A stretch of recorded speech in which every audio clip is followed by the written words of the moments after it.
Paano nangyari ito? Nananampalataya ako sa Panginoon. Sa loob ng 30 taon, madalas magsimba, madalas magdasal. Bakit ako nandito? Bakit may ilang madalas magsimba na nahuhulog pa rin sa impyerno? Sapagkat kapag pumasok sila sa simbahan, malakas nilang pinupuri ang Diyos.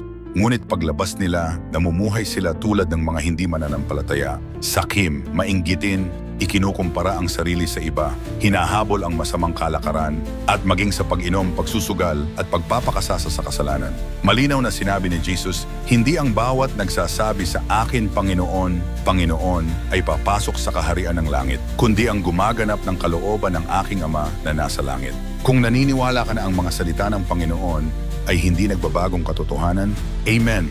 Meron ka bang lakas ng loob na ibahagi ang video na ito?